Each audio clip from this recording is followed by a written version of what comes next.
हिंदवी स्वराज्याचे सरसंस्थापक छत्रपती शिवरायांना मानाचा मुजरा करतो। भारतीय राज्यघटनेचे शिल्पकार भारतरत्न डॉक्टर बाबासाहेब आंबेडकर यांना मानवंदना अर्पित करतो।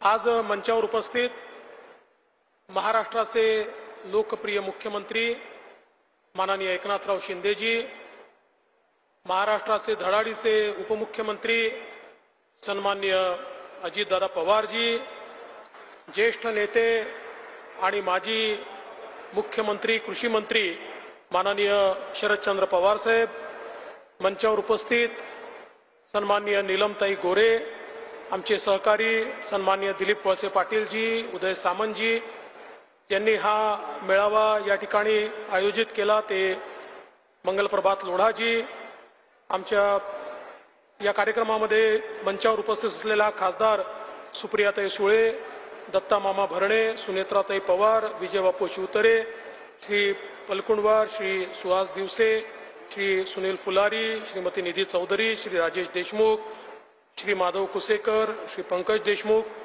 मंचावरील सर्व मान्यवर आणि उपस्थित सर्व भगिनी आणि बंधूंनो, नमो महारोजगार मेळावा हा उद्योगांना या ठिकाणी बोलवून तरुणाच्या हाताला काम देण्याचा एक उपक्रम आहे।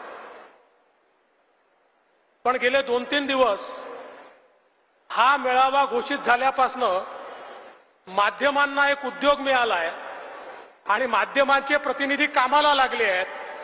त्यामुळे त्यांचे मी आभार मानतो की आमच्या या मेळाव्याला त्यांनी प्रचंड प्रसिद्धी गेल्या 2-3 दिवसात या ठिकाणी मिळवून दिली आणि हा मंच या गोष्टीचा साक्षीदार आहे की एखादं चांगलं काम जर करायचं असेल तर महाराष्ट्रामध्ये ही राजकीय संस्कृती आहे की आम्ही सगळे मिळून चांगली कामं करू शकतो आणि म्हणूनच आज हा महारोजगार मेळावा या ठिकाणी होतोय आणि निश्चितपणे 55,000 पदं अधिसूचित या ठिकाणी करण्यात आली आहेत।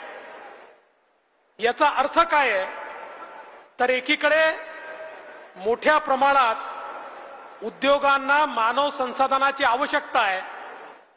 आपण जर विद्यार्थ्यांना किंवा ग्रॅज्युएट्सला किंवा तरुणाईला विचारलं तुमची अडचण काय आहे तर ते सातत्याने सांगतात आमची अडचण आहे की आम्हाला रोजगार हवा आहे। एकीकडे रोजगार आहे, दुसरीकडे रोजगार घेणारे आहेत, पण या दोघांना एकत्रित आणणारं कोणीतरी आवश्यक होतं आणि या ठिकाणी पश्चिम महाराष्ट्रामध्ये माननीय अजितदादा पवार यांनी पुढाकार घेऊन हा नमो महारोजगार मेळावा आयोजित केला आणि त्यामुळे आज या सगळ्या आमच्या तरुणाईला मोठ्या प्रमाणात या ठिकाणी संधी मिळणार आहे। खरं म्हणजे आम्ही जे राजकारणात काम करणारे लोक आहोत, आम्ही सगळे कंत्राटी कामगार आहोत। आम्हाला दर 5 वर्षांना आपला कंत्राट जो आहे तो त्या ठिकाणी रिन्यू करावा लागतो। चांगलं काम केलं तर आमचा कंत्राट रिन्यू होतो, चांगलं काम नाही केलं तर लोक आम्हाला घरी बसवतात। पण या ठिकाणी मात्र जो रोजगार आम्ही त्या ठिकाणी देण्याचा प्रयत्न करतोय, चांगलं काम करत राहिलात तर जन्मभर त्याच्यामध्ये तुमची प्रगतीच होणार आहे, तुम्हाला वरवरच जाता येणार आहे, तुम्हाला मोठंच होता येणार आहे। अशा प्रकारचा हा महारोजगार मेळावा आपण या ठिकाणी आयोजित केलाय आणि मला या निमित्ताने सांगायचं आहे की पहिला मेळावा ज्यावेळेस नागपूरला आपण आयोजित केला 11,000 लोकांना रोजगार मिळाला आणि त्याच्यामध्ये जे पॅकेजेस मिळाले 50 लाखापर्यंतचे पॅकेजेस हे त्या ठिकाणी तरुणांना मिळाले। मोठ्या प्रमाणात हाय पेड जॉब्स पासनं तर अगदी जे 12वी पर्यंत शिकले आहेत, 10वी पर्यंत शिकले आहेत, अशांनाही मोठ्या प्रमाणात रोजगाराची संधी मिळाली आणि म्हणूनच महाराष्ट्राचे मुख्यमंत्री एकनाथराव शिंदेजी यांनी हा निर्णय केला की एक चांगला मेळावा जर अशा प्रकारचा घेतला तर त्यातनं तरुणाईला मोठ्या प्रमाणात काम देता येतं आणि संपूर्ण महाराष्ट्रभर असे मेळावे करावे असा निर्णय झाला आणि त्यातला पश्चिम महाराष्ट्राचा मेळावा आज या बारामतीमध्ये होतोय। अजितदादांनी या मेळाव्याकरता खूप मेहनत केली आहे आणि त्यामुळे आज मला विश्वास आहे म्हणजे पहिल्यांदा असं होत आहे की अधिसूचित केलेली पदं जास्ती आहेत आणि अर्ज कमी आहेत. 36,000 अर्ज आहेत आणि 55,000 पदं आहेत. अर्थात उद्यापर्यंत अजून अर्ज येतील, कारण अर्ज अजूनही आपण घेतो आहोत. आणि मी या निमित्ताने अपेक्षा व्यक्त करतो की सगळ्यांना जे जे आलेले आहेत त्यांना त्यांच्या त्यांच्या अभ्यासाप्रमाणे, त्यांच्या कौशल्याप्रमाणे या ठिकाणी निश्चितपणे रोजगार मिळेल.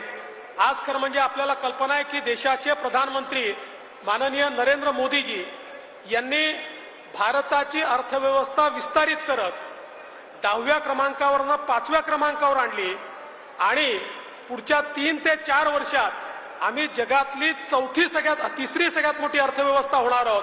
आणि जगातली तिसरी सगळ्यात मोठी अर्थव्यवस्था जर भारताला व्हायचं असेल तर त्याकरता प्रशिक्षित मानव संसाधन हे सगळ्यात महत्वाचं आहे. आणि म्हणूनच कौशल्य प्रशिक्षणाचं मोठं काम हे आपल्या सरकारने सुरू केलं आहे.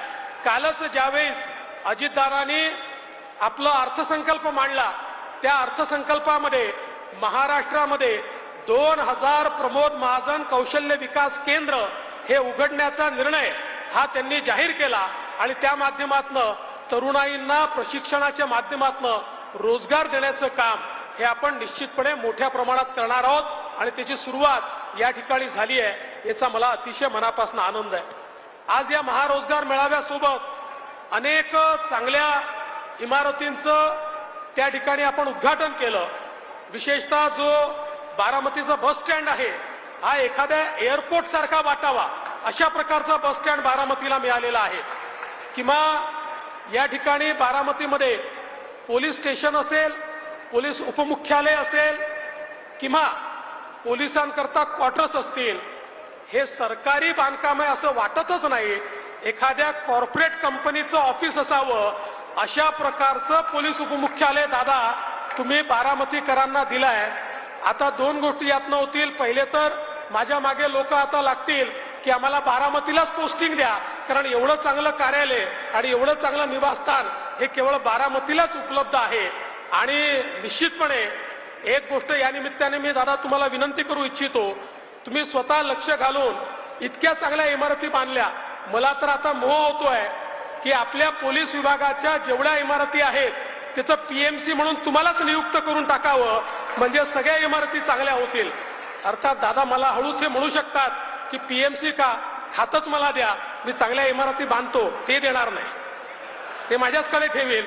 पण तुमची मदत मात्र सगळ्या चांगल्या इमारती बांधण्याकरता निश्चितपणे घेईल. अतिशय सुंदर या इमारती या ठिकाणी झाल्या. मला असं वाटतं की बारामतीच्या वैभवामध्ये भर घालणाऱ्या आणि शेवटी सरकारी ऑफिसेस हे चांगले का असू नये, सरकारी ऑफिसेस हे चांगलेच असले पाहिजेत.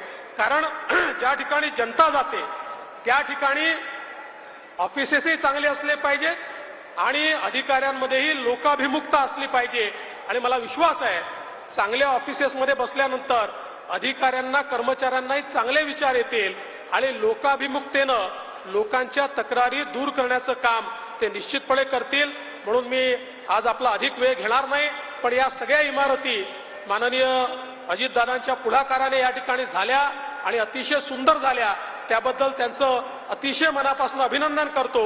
आणि या चांगल्या कार्यक्रमाला आपण आम्हाला या ठिकाणी निमंत्रित केलं त्याबद्दल आपले मनापासून आभार मानून मी माझे 2 शब्द संपवतो. जय हिंद, जय महाराष्ट्र. धन्यवाद.